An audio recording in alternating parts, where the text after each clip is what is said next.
So welcome to the 2023 Business Appreciation Reception.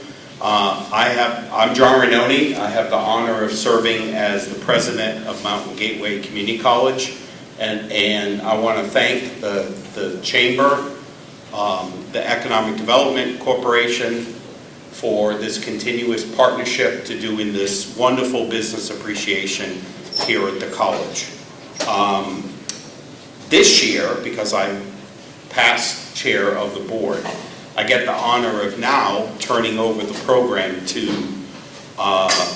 this year's board president of the Allegheny Highlands Chamber of Commerce and Tourism, to Kathleen All, who will lead our program. Thanks so much for being here.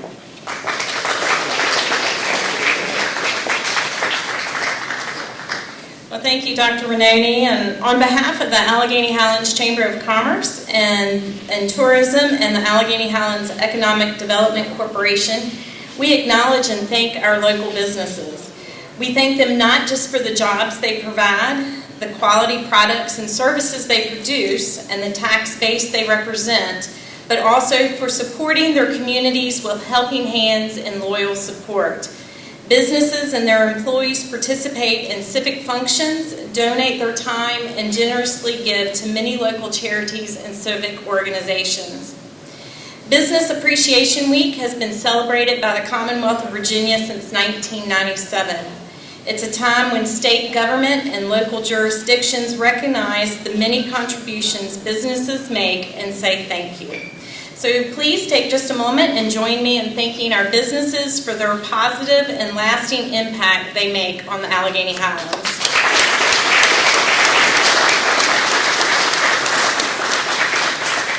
So tonight, we are very honored to have Deputy Secretary of Commerce and Trade, James Campos, as our guest speaker this evening. Mr. Campos earned a Bachelor's of Arts degree in History from the University of Maryland, College Park, a Master of Science at the University of Maryland, and a Master's of Business Administration from the University of Glasgow, Scotland.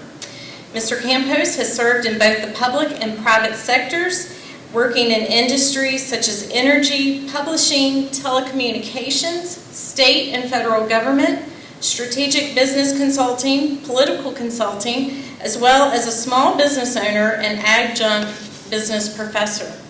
Since January 4th, 2023, he has served as Deputy Secretary of Commerce and Trade with a portfolio focusing on energy in rural Virginia.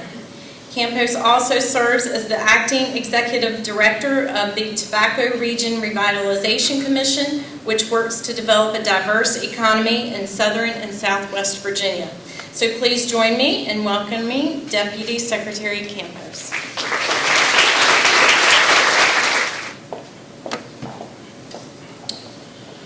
Good afternoon. It's a true pleasure and honor to be here today. First time visiting this campus, and feels good to be here. I myself worked at a college and a university in the state of Nevada for 9 years in higher ed, so I feel comfortable in these surroundings, but also feel very comfortable talking about business and the issues that concern business development, economic development. As mentioned, I've served in various capacities, both in the federal and state government levels, as well as owning a small business. I own a restaurant and a consulting company, and the restaurant, let me tell you, is probably the most interesting of all my experiences. It truly does teach you a few things about business, from back to the house and the front of the house. And as mentioned, I did receive my MBA, but that truly was my best MBA. You know, running a restaurant and owning it. I grew up in the state of Maryland, majority of my life, moved out to Nevada. Never thought I would stay in Nevada longer than the political cycle. I went out there to work for an attorney general at the time, running for office, and I ended up staying there close to 20 years. Again, never thought I'd spend much time in Nevada, and there I was, owning a house, 2 dogs, 3 dogs, and a fiance. So it sort of turned my life around a little bit. Had a chance to come back home to the East Coast for the last administration. I served as Assistant Secretary of the Department of Energy one of the greatest honors of my life, going through that process and being Senate confirmed. Then after that position was over, I went back to Nevada for about 8 months, and lo and behold, I had an opportunity to come work for this great governor in Virginia. Came back 8 months later, and been here now for about 4.5 months. So I'm still getting used to the surroundings and understanding all the variances that exist in Virginia. But again, as I mentioned, I grew up not too far from here, and grew up in my adolescence and my, prior to that, fishing and hunting and enjoying the outdoors. So I really do like coming to these parts of the country and getting to know more. And I ask everyone who bothers to talk to me about the outdoors, if anyone knows where some really good fly fishing is. It's one of my favorite things to do. So I plan to spend a lot of time around here and get to know a lot of you, and also get to know the environment. I think it's important for my position. As mentioned, I have sort of 3 hats. One hat is I deal with energy in the state of Virginia. Another hat is the rurals, and the other hat is the acting director of the Tobacco Commission. So I juggle these 3 hats. They kind of all fit together. I'll talk a little about energy in a little bit, about how that fits together with our future prosperity and vitality within these regions in Virginia and throughout the state of the Commonwealth. It is a very unique opportunity to come here and work for such a phenomenal governor, and what the governor is doing to promote business and increase the positive landscape of what we need to do as a state to progress. I had the unique chance of working now for 4 different governors, first one in Virginia and one United States president. And I can tell you without a doubt, what we're doing here to increase the business environment is really something special. It's a one-term administration, so there's a lot of work left to do in the 2.5 years remaining. And I'm just jumping in this position 4 months ago, but I can tell you for sure that we're doing so many positive things to promote and to do things for small businesses. I myself was a small business owner, so I understand some of the complexities, both as a restaurant owner, but also as a telecom owner. I owned a CLEC, which is called a competitive local exchange carrier. And that was an interesting time back in the early 2000s, and also a consulting company. But I understand the struggles that go forth when dealing with a small business, and the funding issues that go into it, and the financing, and the lack thereof financing. So I wanted to give you a little bit about my background and some of the passions that I have on helping us as a state grow further and grow more productive in the business environment, which means a lot in terms of how we proceed going forward, the structure that we build, and what's going to last for decades going forward. It's important what we do today. It's always important what we do today, but in this particular circumstance, I think we have a great opportunity to do significant growth. And one of the areas I'll probably touch upon a few times is in energy, because energy is holistic to our economy. Energy is our economy, and now that there's so much conversation surrounding energy, either being from the environmental side or being from the lack of energy that many places have, the lack of reliable, sustainable, and affordable energy. These 2 things convene to make a very interesting soup, so to speak, of where we are with energy and why energy is so important, but more importantly, with all the infrastructure that's happening around energy. So let me kind of just go into that a little bit here. I mentioned that my most recent position was Assistant Secretary at the United States Department of Energy, and my job there was the head of all economic development for the department, as well as education, STEM-related education. I've seen what energy can do to communities. I've seen how energy can develop a community. And now with an unprecedented amount of money from the federal government, from the DOE, from the Department of Commerce, from every particular federal agency out there, I'm not quite sure how we're going to afford it in the future, but the money is there. And Virginia and all of the different regions of Virginia need to take advantage of it now, because this is never going to happen again. This sort of money that's being thrown out in the economy, it's amazing. To give you an example, when I was at at the DOE. Our entire budget for about 175,000 people, that included our 17 national labs across the country, our 2 headquarter spaces in DC, and various other nuclear facilities. It was a total of about $34 billion. At the moment, the department has well over $100 billion, and most of it obviously is for funding and for different purposes of energy development. Hydrogen alone has about $12 billion there, sitting there. There's so many pockets of the funding that's existing right now just in the Department of Energy, not accounting for the Department of Commerce, the SBA, HUD, and so forth. It's an amazing time. Again, I worry about how we're going to afford it in the future, but it's here at the moment, and we need to take advantage of it. And regions like this need to take advantage of this funding because it's there and we can do this.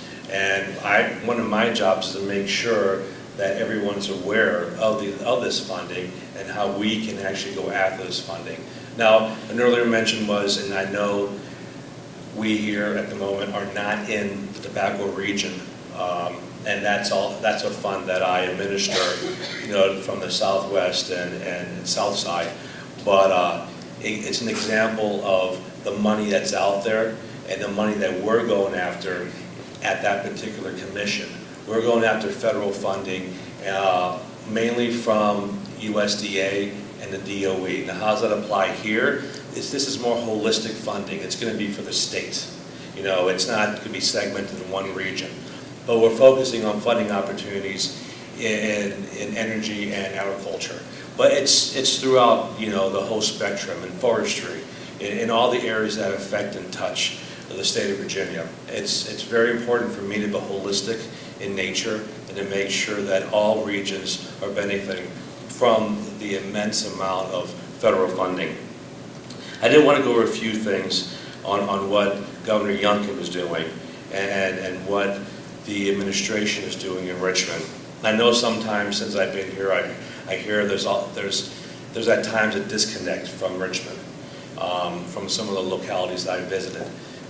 That's something that we need to make sure we break down, and there is no disconnect, and we're together as one state.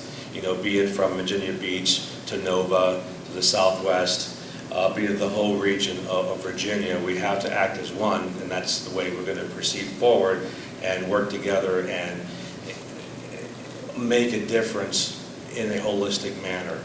I'm sure you've heard this before in the past, and you should have heard this before in the past, but I know of this governor in particular, and I know myself, we want to make sure that we're providing those opportunities as a whole, because there can be no area in Virginia that is not benefiting from this money, but also from the leadership that's in Richmond and throughout Virginia. We have some really unique opportunities in Virginia. Again, I've been at the federal level and seen different states and how these states have progressed. Been 20 years in the state of Nevada and also worked in the state of Texas. And I've had a unique opportunity to see some states prosper and see some states not prosper. But I truly believe the state of Virginia has the ingredients to do some amazing things, the natural resources here, the workforce, and something we'll talk about in a bit, and the lack of, the workforce that we need to continue to grow as an economy. But the individuals that we have here, and individuals, the concern, I should say, of the individuals that we're losing as well. There is a great concern on a bleed that's happening throughout Virginia to other states. This is something we're experiencing, and this is something that's a real dilemma that we have to solve as a state on how to retain our homegrown talent, but also how to attract other talent throughout the nation. Often in a federal side, when we talk about lack of workforce, we talk about importing workforce. There's a lot of parts of our economy we can't H-1 visa the answer to filling these workforce positions. We have to be able to train, educate, and prepare our students locally for these positions. But with that being said, we also have to provide viable positions and industries for them to stay here. And that's something that's truly important with education, the pipeline and workforce, and the ability to attract and retain. It goes without saying that there's always complications in every state, with retaining its talent. Be it, the local economy being too expensive, living in some areas, be it that there's not enough recreational activities, a whole host of reasons why individuals move across different states. But here in Virginia, I really truly believe we do offer it all. But we have to do a better job, and we are doing a better job in building that infrastructure. Infrastructure, of course, takes talent and it takes monetary resources. And at this time, as I mentioned earlier, we're at that point where we have the access to acquire those resources and to help stop the migration of our talent here to other states, down south mainly. We're losing many of our residents to states such as North Carolina, Florida, Texas. Those are the major 3 states that we're losing, and we're losing some to Kentucky and then Tennessee.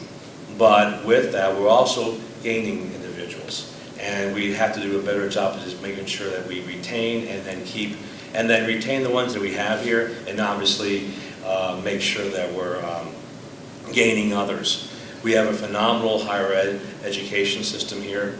We have a great building pipeline, and we have so many of, again, I'll stress is the ingredients to make this state even more prosperous going into the future. The governor is doing everything within his power and the legislature to make sure that there's funding and access to funding, availability. I know I'm doing everything possible at the Tobacco Commission, but also in my second hat, the role Deputy Secretary for the Commonwealth, and getting out and talking to audiences like this, and making sure that we all know that there is this great amount of resources that are out there in the federal government and also within the state government. And it's about us, the state, doing a better job in communicating those opportunities and reaching out. It's one of the reasons why I came here. I accept every offer I can to come out and speak and to talk to individuals. It's so important that we leave Richmond and communicate. And I'm not sure, I've often heard that perhaps in other administrations or in recent history, there was a lack of individuals that would go out to different regions and speak. I wasn't here, of course, but I know in my position, I want to make sure that I'm out here, speak as much as I can, and others in the administration doing the same.